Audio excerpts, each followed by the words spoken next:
Genesis chapter 12, verses 6 through 9.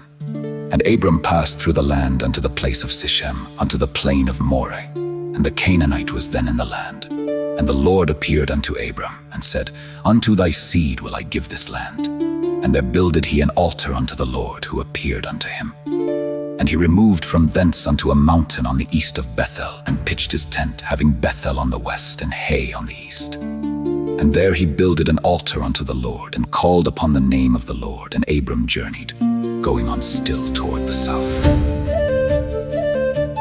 One would have expected that Abram, having had such an extraordinary call to Canaan, some great event should have followed upon his arrival there. That he should have been introduced with all possible marks of honor and respect, and that the kings of Canaan should immediately have surrendered their crowns to him and done him homage. But no, he comes not with observation. Little notice is taken of him, for still God will have him to live by faith and to look upon Canaan, even when he was in it, as a land of promise. Therefore observe here. 1. How little comfort he had in the land he came to, for 1. He had it not to himself. The Canaanite was then in the land. He found the country peopled and possessed by Canaanites, who were likely to be but bad neighbors and worse landlords. And, for aught that appears, he could not have ground to pitch his tent on, but by their permission. Thus the accursed Canaanites seem to be in better circumstances than blessed Abram. Note, the children of this world have commonly more of it than God's children. 2. He had not a settlement in it. He passed through the land. Verse 6. He removed to a mountain. Verse 8. He journeyed, going on still. Verse 9. Observe here, first, sometimes it is the lot of good men to be unsettled, and obliged often to remove their habitation. Holy David had his wanderings, his flittings. Psalm chapter 56, verse 8. Second, our removes in this world are often into various conditions. Abram sojourned first in a plain. Verse 6. Then in a mountain. Verse 8. God has set the one over against the other. Third, all good people must look upon themselves as strangers and sojourners in this world, and by faith sit loose to it, as a strange country. So Abram did.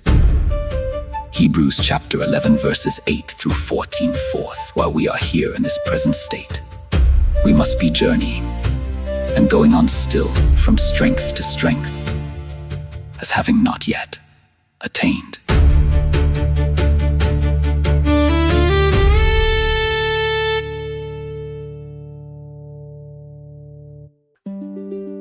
To how much comfort he had in the God he followed, when he could have little satisfaction in converse with the Canaanites whom he found there.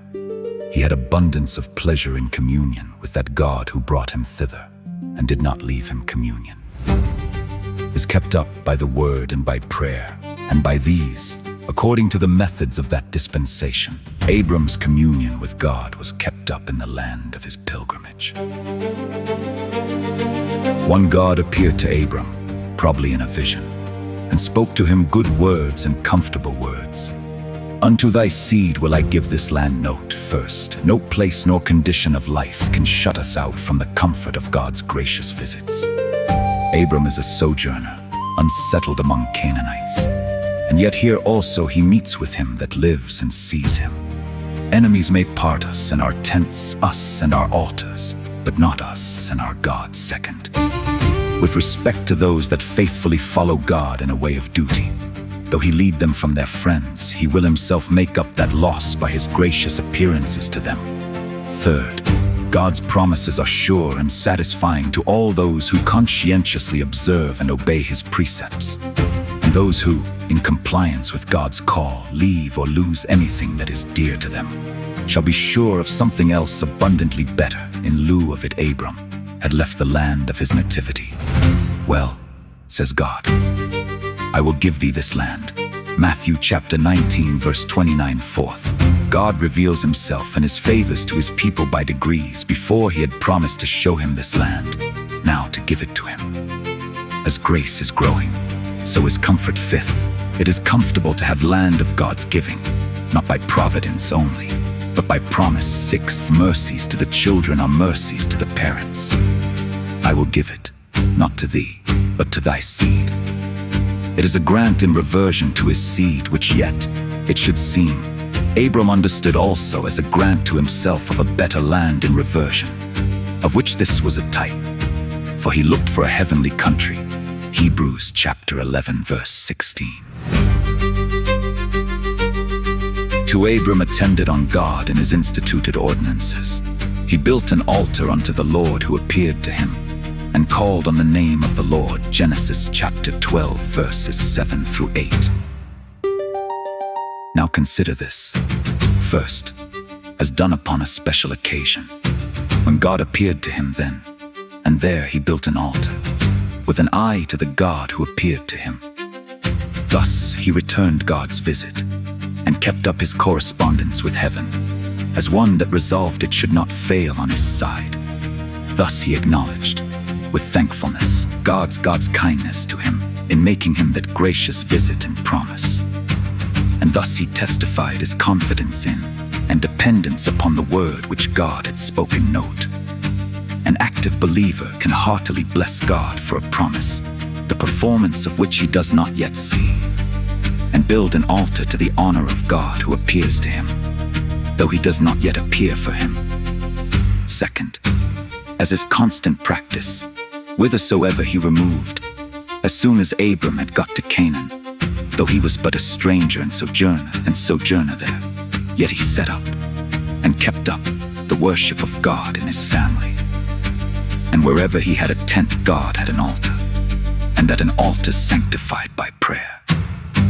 For he not only minded the ceremonial part of religion, the offering of sacrifice, but made conscience of the natural duty of seeking to his God and calling on his name, that spiritual sacrifice with which God is well pleased.